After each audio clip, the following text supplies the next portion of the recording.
안녕하세요. 시냇가 책방입니다. 저는 책방지기 한 걸음씩입니다. 오늘은 지난 시간에 이어 안철우 교수님의 하루 15분 호르몬 혁명 중에서 5장의 내용을 정리해 드리도록 하겠습니다. 5장 느리고 현명하게 나이 드는 호르몬 관리. 이 장에서는 주로 갱년기와 그 이후에 있는 분들을 위한 호르몬 조절 관리법에 대해서 나와 있습니다. 특히 갱년기 여성들을 위해서 호르몬 보충을 위해서 짧은 외출 습관을 만들라고 얘기를 하고 있습니다. 갱년기 여성들이 호소하는 주요 정신적 문제는 우울감, 불안감, 그리고 집중력 저하라고 하는데요. 거기에 호르몬 변화로 인한 불면증까지 더해지면 증상이 더욱 심해집니다. 건강한 사람도 며칠간 잠을 못 자면 피로와 스트레스가 쌓이는데 누적된 피로와 스트레스는 활성 산소의 양을 증가시키는데 노화가 시작된 상태라면 가속도가 붙기 딱 좋은 상태가 됩니다. 각종 질병도 시작되죠. 알츠하이머의 원인 물질인 아말로이드 축적을 촉진시켜서 치매를 유발한다는 연구 결과도 있습니다.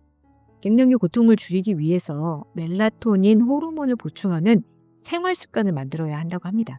규칙적인 수면 시간 지키기, 쾌적한 수면 환경 만들기, 긴 낮잠은 자지 않는 그런 노력이 필요하다고 합니다. 여기에 적당한 피곤을 불러오는 활동을 추가하는 것이 좋은데요. 짧은 외출이 숙면을 만든다고 합니다. 요즘은 집에서 은행 업무도 장보기도 쇼핑도 모두 다 온라인으로 하기 때문에 편리하긴 하지만 이것이 활동을 너무 줄여서 오히려 건강에 좋지 않기도 하다고 하는데요. 그래서 숙면에 도움을 줄 수 있는 하루 15분 외출 루틴을 만들어 보라고 권하고 있습니다. 이러는 것이 잠자는 데 훨씬 더 도움이 된다고 하네요. 동네 한 바퀴를 걷거나 공원에서 햇볕을 쬐거나 간단한 스트레칭을 하거나 좋아하는 음악을 산책을 하면서 듣거나 간단한 장보기를 동네에서 직접 해보는 것이죠. 또 다른 하루 15분 호르몬 처방전으로는요. 여성 호르몬을 자극하는 골반 운동을 하라고 얘기하고 있습니다. 난소도 나이를 먹어서요. 난소의 노화 속도를 늦추기 위해서는 우선 혈액순환이 잘 되어야 한다고 합니다. 골반 운동으로 난소 주변에 혈액순환이 원활해지면 난소를 비롯한 생식기관에 충분한 산소와 영양 공급이 되어서 기능 유지에도 도움이 된다고 합니다. 여성 호르몬 분비에도 좋은 환경이 조성된다고 하네요. 골반 운동은 갱년기에 나타나는 증상들을 완화시켜주는 데도 도움이 되는데요. 요실금과 골반 통증은 갱년기 이후 여성들이 가장 흔하게 겪는 증상 중 하나인데요. 에스트로겐은 골반 바닥을 받쳐주는 근육과 인대의 탄력성 유지에 중요한 역할을 한다고 합니다. 에스트로겐이 줄면 방광과 요도를 차지하는 힘이 줄면서 복압성 요실금이 발생하고 골반저 근육과 인대가 약해지면서 자궁, 방광, 직장 등 골반 장기가 아래로 처지게 된다고 합니다. 압박감과 함께 허리 통증도 동반된다고 하네요. 골반 운동으로 관련 근육들을 단련시키면서 요실금과 골반 통증을 예방하거나 완화시킬 수 있다고 합니다. 적극적인 신체 활동은 엔돌핀 분비도 촉진시킨다고 합니다. 여성 호르몬을 자극하는 골반 운동으로는 나비 자세가 있고요. 고양이 자세와 소자세, 브릿지 자세 등이 있다고 합니다. 여러분들도 이런 자세들을 상식적으로 알고 계실 텐데요. 이러한 자세들을 규칙적으로 날마다 해주는 것이 좋다고 하네요. 또 다른 하루 15분 호르몬 처방전으로는요. 동안을 만들고 호르몬 밸런스까지 잡는 경락 마사지를 추천하고 계십니다. 한의학에서는 경락을 장기와 기관, 신체 부위를 서로 연결하는 에너지의 통로라고 설명하는데요. 질병의 발생 이유도 경락에서 찾습니다. 경락이 막히거나 순환에 문제가 생기면 몸의 균형이 깨지고 이로 인한 통증이나 질병이 발생한다는 것입니다. 한편 양학에서는 해부학과 생리학으로 경락과 경혈을 설명하려는 시도를 지속적으로 해왔습니다. 경혈은 신경이 밀접된 부위로 이곳을 자극하면 신경 말단이 자극되고 이 신호가 척수와 뇌로 전달돼서 통증이 조절된다는 설명입니다. 일부 연구자들은 경락이 근막, 인대, 건과 같은 결합 조직을 따라 위치해 있고, 여기에 자극을 주면 근육의 긴장이 완화되고 혈액순환을 개선하면서 통증이 줄어든다고 보고하고 있습니다. 서양의학에서도 경락을 활용한 치료가 효과적이라고 인정하고 있고, 실체를 완전히 증명하지는 못했지만 다양한 가설을 통해 치료 효과를 밝히려고 애쓰고 있습니다. 마사지의 기본 원리는 혈액에서 걸러져 나온 체액, 림프액의 순환을 원활하게 하는 것인데요. 림프액은 단백질, 지방, 노폐물, 그리고 백혈구로 이루어져 있는데, 모세혈관을 빠져나온 혈장이 세포 사이를 채우다가 림프관으로 들어갑니다. 그리고 몸을 순환하면서 노폐물을 제거하고 면역 기능도 활성화시키는데요. 림프액이 흐르는 림프관은 혈관처럼 온몸에 퍼져 있는데, 심장과 달리 펌프가 없어서 스스로 움직이는 힘이 부족합니다. 순환이 잘 되지 않으면 부종, 피로, 감염 등의 증상이 나타날 수 있다고 합니다. 호르몬 운반은 림프액이 중요한 역할을 하는데요. 소화관에서 흡수된 지용성 호르몬은 림프계를 통해 순환해서 신체 각 부위로 전달이 됩니다. 림프 순환이 원활하지 않으면 호르몬이 제대로 이동하지 못해 불균형이 초래되기 쉽습니다. 그래서 경락 마사지는 갱년기 통증을 줄여주고 림프 순환을 촉진해서 노폐물 배출과 호르몬 밸런스 유지에 도움을 줍니다. 하루 15분으로 호르몬 밸런스도 맞추고 동안까지 만들 수 있는 습관을 만들어 보자고 하시네요. 네 번째로는 하루 15분 호르몬 처방전으로 먹으면서 체중을 줄이는 특별한 저녁 식사를 제안하고 계십니다. 포만감은 높이고 몸무게는 줄이는 식사 방법을 제안하시는데요. 갱년기에는 같은 양을 먹어도 살이 더 잘 찝니다.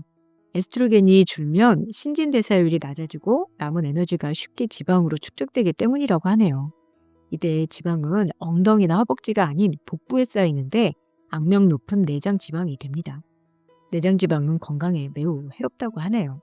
근육량이 줄어드는 근감소증도 지방을 늘리는 원인이 되는데요. 근육은 지방보다 훨씬 많은 칼로리를 소모하는데, 나이가 들면서 자연스럽게 근육량이 줄면 가뜩이나 낮아진 신진대사율이 더 낮아집니다.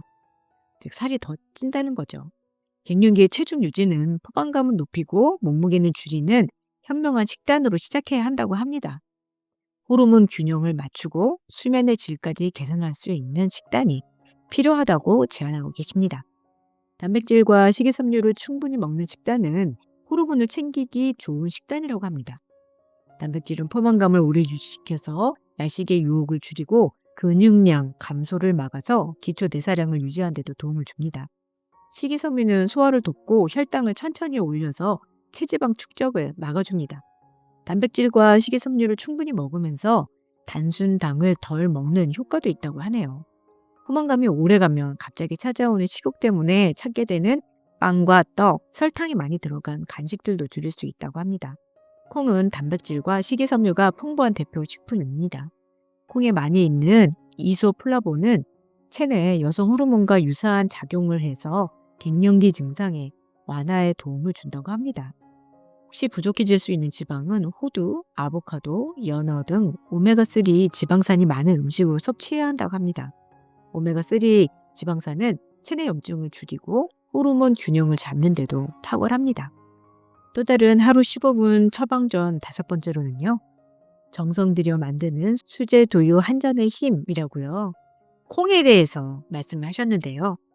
두유는 말 그대로 콩으로 만든 우유인데, 지금까지도 두유는 서민들의 중요한 영양 공급원이 되고 있습니다.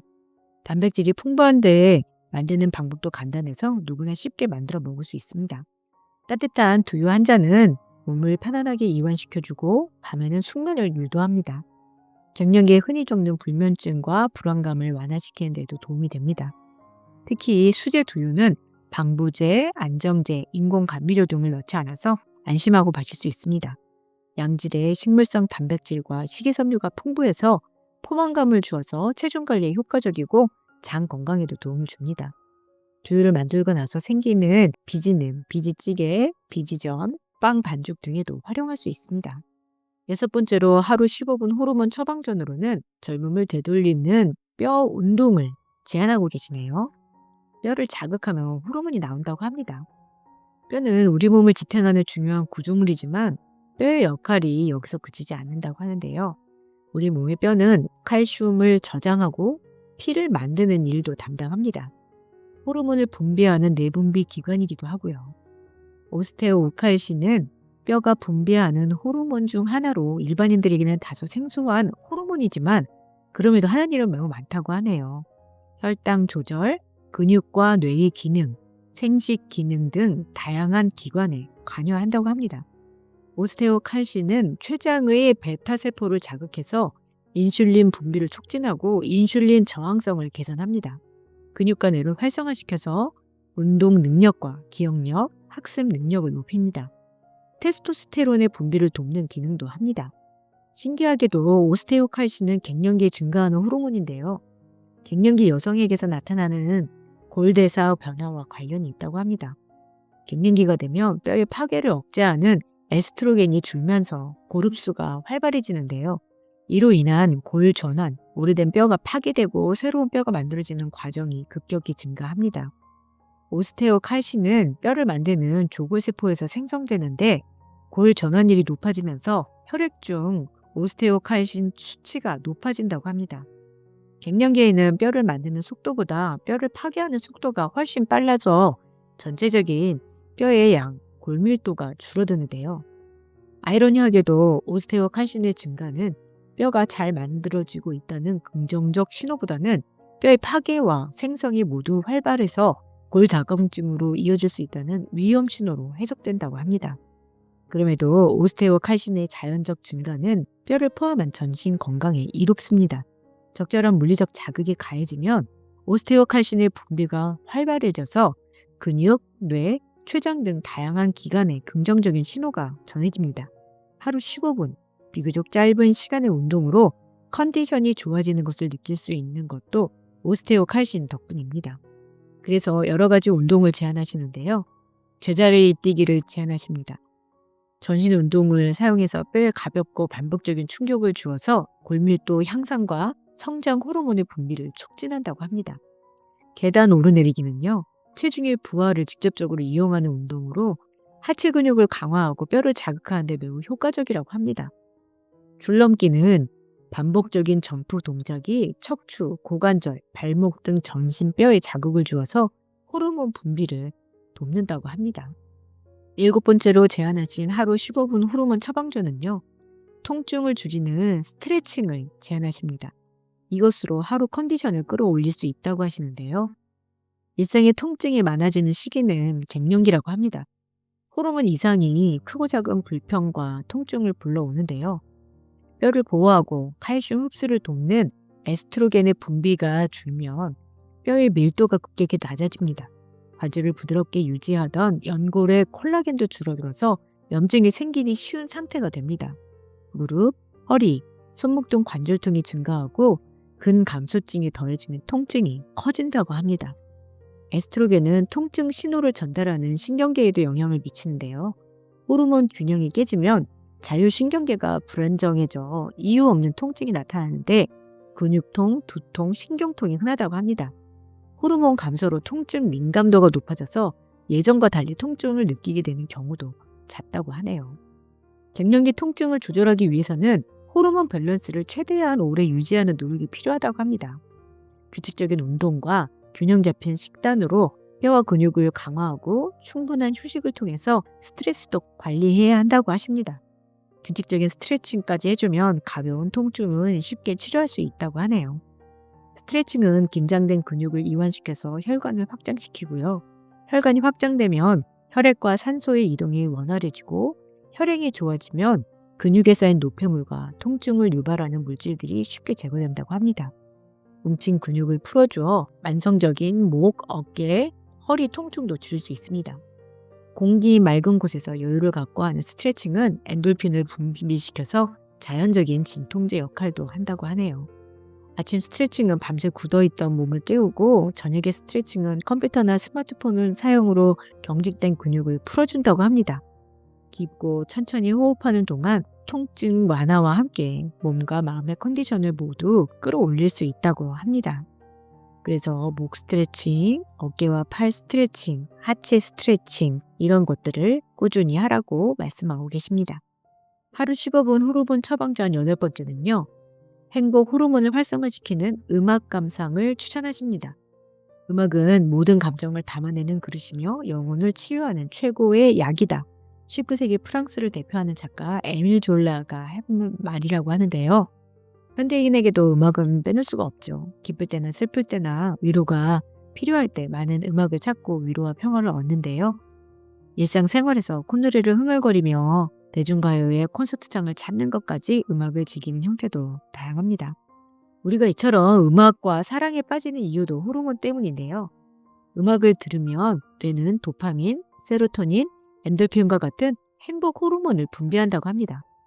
도파민은 즐거움과 만족감을 가져오고, 세로토닌은 안정과 행복감을 느끼게 해주고, 엔돌핀은 통증을 완화시켜줍니다. 또 명상은 몸과 마음을 고요히 하고 자신의 내면을 들여다보는 수련인데요. 명상을 꾸준히 하면 코르티솔이 분비돼서 마음의 안정과 평온을 얻을 수 있고 집중력이 좋아지고 감정 조절도 수월해집니다. 숙면에도 도움이 됩니다. 최근에는 음악이 곧 명상이라는 주장이 설득력을 얻고 있는데요. 명상은 뇌파를 안정시키며 알파파나 세타파를 활성화시키는데 음악이 이러한 뇌파를 유도하는 데 탁월한 효과가 있다고 합니다. 특히 리듬이 일정하고 느린 음악이나 자연의 소리를 담은 음악은 우리의 뇌파를 명상 상태와 유사하게 만들고 자연스럽게 이완을 유도한다고 합니다. 심박수와 혈압이 안정되고 감정이 순화되며 평온해지는 것도 명상의 효과와 동일하다고 하네요. 그러면서 15분 음악 감상도 제안하고 계십니다. 음악은 갱년기 사람들에게도 큰 위안과 행복을 주기 때문에 몸과 마음의 긴장을 풀고 깊은 평온을 얻을 수 있다고 하네요.